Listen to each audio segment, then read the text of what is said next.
Studio green அதாவது தமிழ் சினிமாவில் மிக முக்கியமான படங்களை தயாரித்த முன்னணி நிறுவனம். அதுவும் பார்த்தீங்கன்னா இந்த கம்பெனியின் ஆரம்ப படைப்பான முதல் படைப்பான பருத்தி வீரனே மிகப்பெரிய உச்சம் தொட்டது.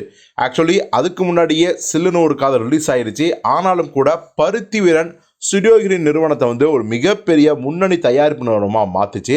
அதுக்கப்புறம் கார்த்தியை வச்சும் சூர்யா வச்சும் ஏகப்பட்ட வெற்றி படங்களை, பிரம்மாண்டமான படங்களை அவங்க தயாரிச்சுக்காங்க.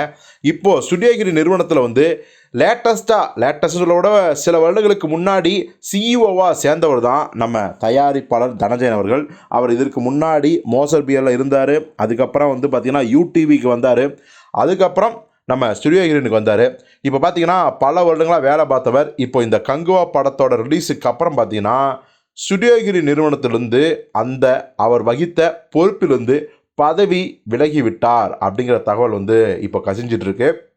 இதற்கு என்ன காரணம் அப்படிங்கிறத விட ஏற்கனவே அவர் முடிவு எடுத்திருந்தார்.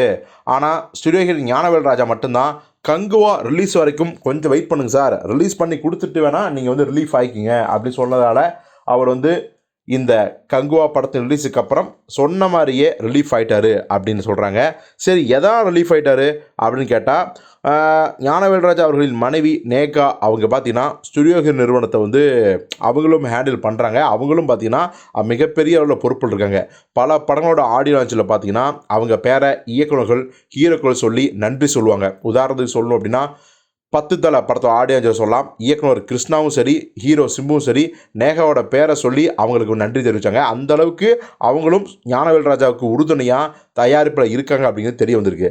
இந்த நேரத்தில் நம்ம சிஇஓவாக இருந்த தனஞ்சயன் அவர்களுக்கும் நேகா அவர்களுக்கும் பார்த்தீங்கன்னா ஆரம்பத்திலிருந்தே சில பல கருத்து வேறுபாடுகள் வந்ததாலையும், அதாவது ஒப்பீனியன் டிஃப்ரென்ஸ்னு சொல்லுவாங்க. அதாவது ஒரு முடிவு எடுக்கிறதுனா ரிலீஸ் டேட்லேருந்து மற்ற விஷயங்கள் எல்லாமே பார்த்தீங்கன்னா 2 பேர் ஒரு உரைக்குள் 2 கத்தி இருக்காதுமா பார்த்தீங்களா. அது மாதிரி 2 பேருக்குமே நான்சிங் ஆக தனஞ்சயன் அவர்கள் அப்போவே ரிலீஃப் ஆகலான்னு சொல்லும் போது ஞானவேல் ராஜா அவர்கள் தான் அவரை இருக்க வச்சு கங்குவா ரிலீஸுக்கு அப்புறம் போங்க சார் எனக்காக அப்படி சொன்னதுக்காக அவர் இந்த முடிவு எடுத்துக்காராம். எது எப்படியோ இப்போ ஞானவேல் ராஜாவிலிருந்து நம்ம தனஞ்சயன் அவர்கள் பிரிஞ்சு வந்துட்டார். தனஞ்சயன் அடுத்ததாக என்ன பண்ண போகிறார்? வேறு ஒரு தயாரிப்பு கம்பெனிக்கு போய் அங்கே ஒரு முக்கியமான ஒரு பொறுப்பில் உட்கார போகிறாரா, இல்லை தானே படங்களை தயாரிக்க போகிறாரா அப்படிங்கிறத பொறுத்திருந்து பார்ப்போம்.